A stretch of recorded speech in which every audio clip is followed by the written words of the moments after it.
Hello guys! So, nandito po pala ako sa airport and magpipick up po ako ng baggage.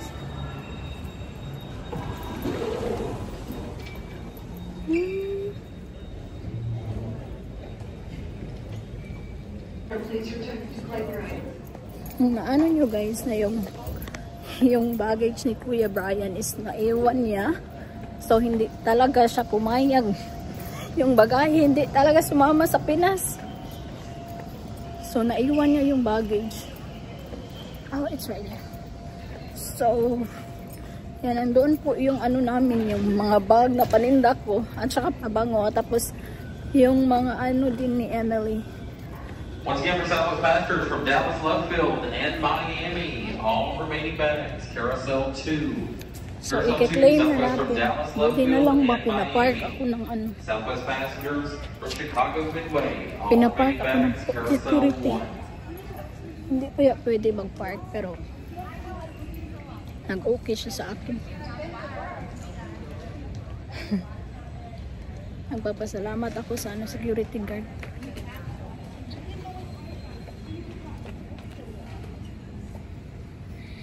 Huli guys, nandito na siya. And after this, mag-work pa ako. Buti na lang yung bagahe is ano, 9. I mean 10. And then mag-work ako ng 12:30. So okay ra kay madrive naman siya of 30 minutes. Natawa talaga kami ni Erika eh. Kasi nabilin lang. We're waiting on your bag to come to Carousel 7. And if you have any oversized bags. Guys, natawa yung ano sa akin ba? Yan, natawa dyan. Yung ano ng baggage. Kasi sabi ko, yung bagahe is pink. Tingnan nyo nga yung bagahe, white and pink pala. Buti na lang, nakita ko siya kaagad. So, I'm so thankful. I'm happy. Finally. Kanina lang ako nagtuyot-tuyot sa airport. Like, literal good guys. Parang 3 times ako nagbalik sa ano, sa Agi. So, ayan yung car ko. Buti na lang, pinayagan ako ng security na mag-park dito. Supposed to be not baya. Hindi baya pwede.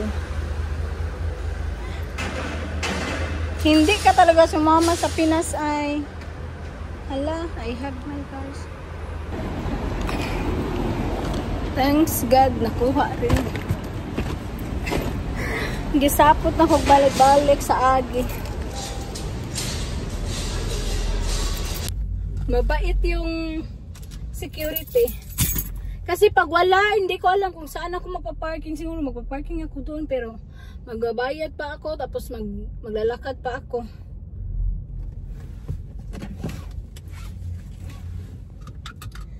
So, maura to guys, and I'm gonna get ready sa work ko. And see ya, bye-bye. Guys, nagtatambay muna ako dito. Kung familiar kayo dito sa park na dito kami pumupunta ng mga bata palagi. And then, anong oras na? It's 10:43, 12:30, magpapasok na ako sa ano, sa trabahoan. Ay, nagmuni-muni pa ako dito guys, nag-emote. Nag-iisip. 2,000 years later. Hi guys! So ano ko ngayon? Lunch break. And ito yung kinain ko. It's a... what's it called? Chicken tender. Ito yung favorite ko. Like last week I think.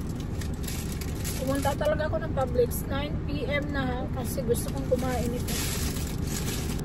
Ang sarap-sarap kasi eh.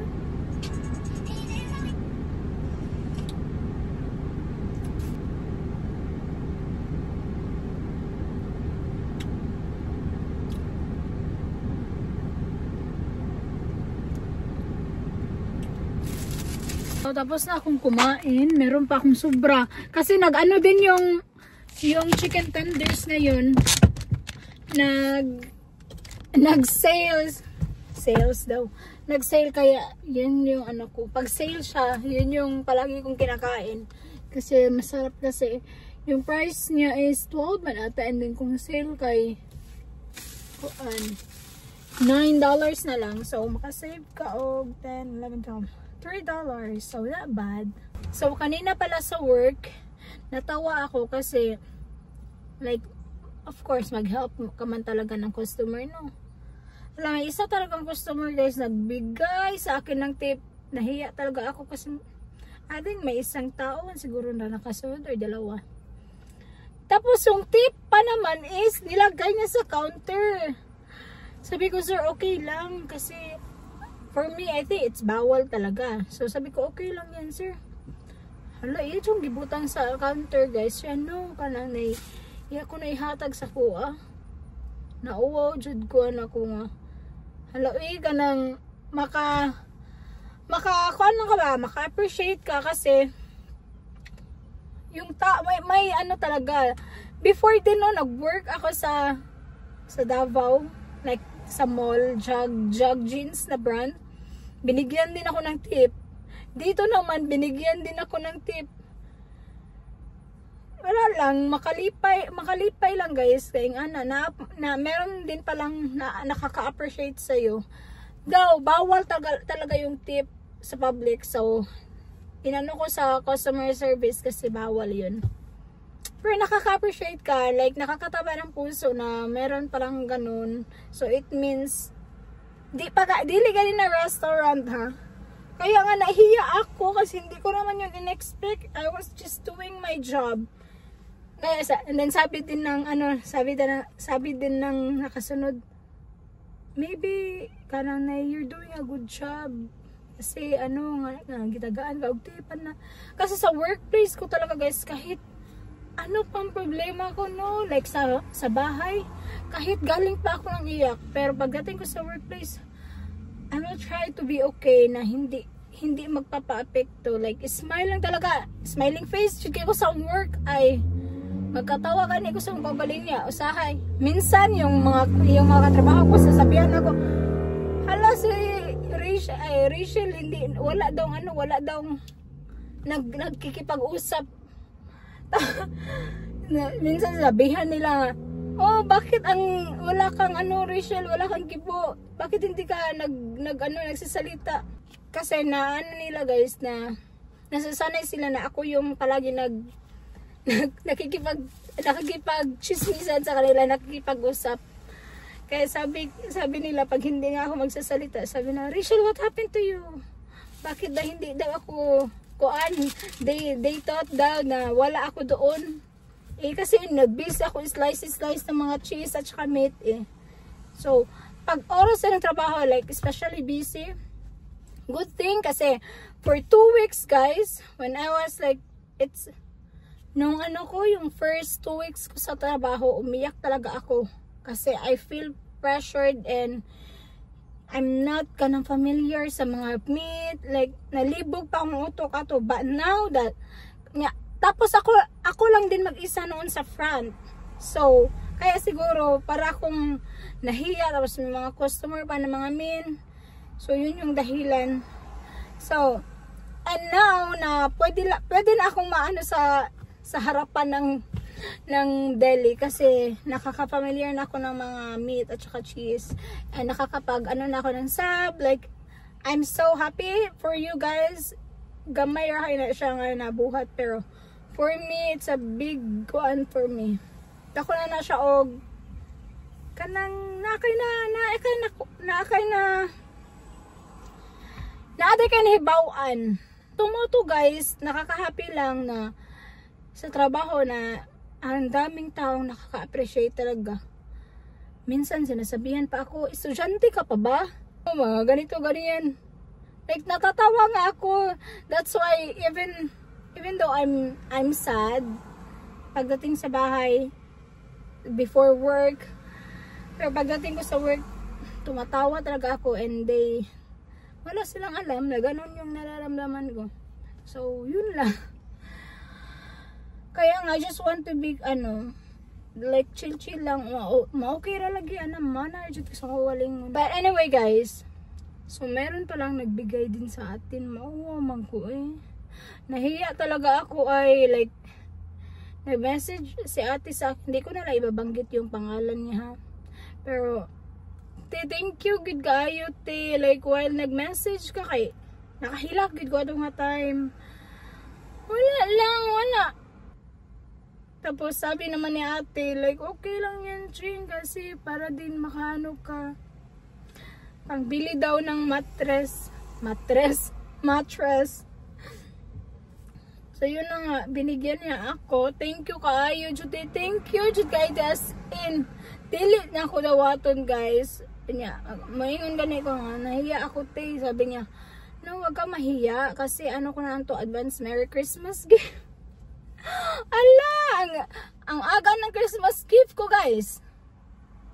Maraming salamat talaga te. Hindi ko na i-mention kasi ayaw niya din magpa-mention sa sa vlog kasi sabi ko din te, i-vlog ko te ho.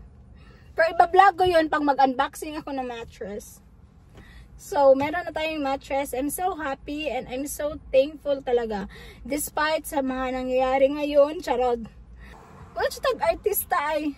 Bitaw ay, like beer, dili na ako mag-apektuhan na guys. Kasi wala ako nga pala. Ako, nagpapasalamat ako sa mga taong nagme-message sa akin. Nagsisend message. Nagme-message talaga sila sa akin. Like, time to time talaga. Thank you so much. Sa mga taong nagmamahal sa amin, mag-focus sila ako sa mga sa mga taong ganyan. Kasi sa mga taong mga pataka-taka lang storya. Nakikita nyo akong umiiyak guys, pero hindi nyo ako you can bring me down. Charot.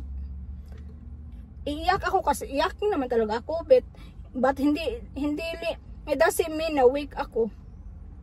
I just wanna cry if kanang I feel kanang namasakitan ko, pero pag humana na ma-okay na dayon ko.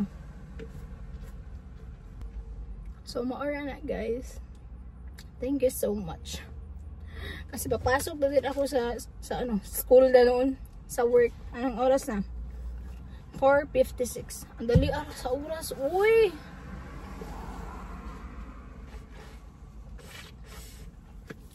Next time magpagwapa ko eh. Magpa-blooming ko.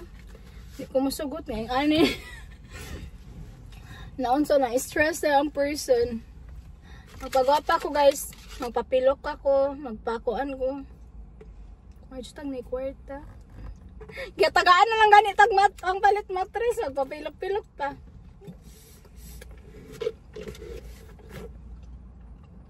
Hindi ko ba yan in-expect na may magbibigay sa akin. Kasi sabi ko nga sa inyo, mag-work ako. Ngayon, this week, naka-work ako ng mas mataas-taas na oras. So, I feel like makabili na siguro ako. Pero meron man nagbigay. So, thank you kaayo ate. Thank you so much talaga. So, mauna to guys. Malate na ko. But, bye-bye. Thank you so much for watching. Look at Bella's hair guys. She's so pretty. Look at that. Dalaga na kaayo. Buyag. So, I just got home and then I need to drive back to Nashville. No, here's your pizzas. And yes guys, kunin ko din si William and Erica. Kasi may pasok ako bukas and then may pasok din ako sa Tuesday. So, hindi na ako makapick up sa kanila tomorrow. Tomorrow dinner. Tomorrow ng gabi. So, kasi yung class ko is sayo sa buntag, alas 8. And then, I need to drive for like 30 minutes. So, I don't have a time to pick them up tomorrow evening. So, dalaga na kay si Bella ay. Wilon be. Dadalhin ko na lang si Wayway. Baliktad! It's baliktad again. Mamingawon ko niya. Mingawon ko ni Wesley. Pero big boy naman si Wesley. Ang si Waylon kay baby pa man kayo. Ingon ba siya kanina guys. Oh, nag-ano siya. Ang sa tayo mukhang dream kanina wey. Anak ko. Mimi! Apa, apa! You said that. You said, Mimi! Apa, apa! Because he always told me like, Mimi, you apa. I love you, Mimi. Apa. Ano, gano? Si babay na to, si Bella. Bye-bye. So, see you tomorrow, and then we will bring William's gonna be happy. For sure. Because he miss you. I know, I'll call him earlier. Okay. So, bye-bye. Bye, guys. Bye, Rusty. You sleep good, okay? And you too, Ate Bella. Watch him, Ate, ha? Because he might go downstairs or something. Okay. Please, thank you. Love you. Bye. Oh, your tablet. Bring your tablet. Love you, Ate. You're so big naman. Uy, I think she's taller than me. Oh my goodness! Almost na! You're so cute. Alright, guys. Bye, Wes. Love you, Wes. I love you so much. The whole world. Be good, okay? I'm gonna go change upstairs. Huh? Okay. I love you. Bye, love. Bye, Ate Bella. Love you. Bye-bye. He's so ready. He took his tablet and look at his shoes. So let's go na, guys. Are you ready now, Wesley? Yeah. Are we on? Yeah. 1 hour drive? Yeah. Alright. Smile. Guys, so nakarating na kami ni Waylon dito. Ayun no, bago akong galing airport. So mom's gonna bring it in. I just got home, guys. I'm from vacation. So this is my this is my luggage. It's at the aircon. I got ayog sapa. Paano na unboxing? Guys, I'm home. So, okay naman yung bakasyon ko sa Mexico. Charot. Kinuha ko pa talaga to ang sayo-sayo. Wala siya ni Kuya o Pinas. Nagpabilin. Natawang mga gamit na ibili din. Maayo gani guys kay yung mga pahumot ko nilagay ko man dyan. Tapos sabi ni Rika, ay daddy, ilagay mo na lang yung bag na Emily sa ano mo, hand carry. Buti na lang talaga. So thank you sa pabango. At saka sa mga bags. Ikaw naman. Nitaw na ka ma? Mana? Hi William. Kumusta mo ka William? Na, katawa lang kay gahapon. Kay William, walking ka. Ang dami sa silang kwan ma, scooter. Lubat ni talaga yung scooter. Kaming duhan, lakaw-lakaw. Ay naka-walking, giday ka. Lipay kay mga tear ka. Kay na naman siya, wala ka nag-scooter. Lipot-lipot mo dito. Di ato niya. Ato mis ko ano. Pagdahapit na sa mailbag, namalit mi. Wala na giday sila lingaw guys, kay nag-walking-walking naman. Na-bored. So gani na mo wala, William no kaya was raining. Habi, mas bala ka ito gani na po. Kusog ka idere? Dugdug. Oo, man. After we what's it called? Like went back to the house. The scooter was full charged. Yan, nag-scooter yung baguman. Always wear helmet William. Okay. Pila yung gihatag William? Unong 4? Huh? 6 or 4 nuggets? 6. Abin ako 4. So, ganahan mo makakita sa mong bag. Tingnan natin to. Kami na lang mag-unboxing, ani. Narong man. Kami na lang dyan mag-unboxing, ani, guys. Guys, sa mga niingon na ngano ko nung pag-abot ko nung yung mami dito, ngano ko nung luggage ko na dito ang mami. Ang guys, kaya na akong pasalubong siya ako, ani. Oh, daghanan pa, ani. Oh, nandito yung mga bags na paninda ko. Ay, wala di halin ani ba? May halin! Kuya Brian, tapli! Where did that come from? From here, and then Papa Brian forgot it. Yes. So sa mga nag-order pala ng bag ko, pasensya na, hindi ka. October pa maabot, guys.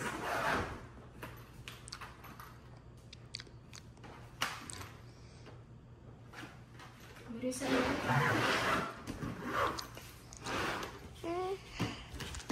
So mga rato, matog na may kay mag-work ako ugma. You will? Yes, be, mag-lockout ako mga 9 or 10.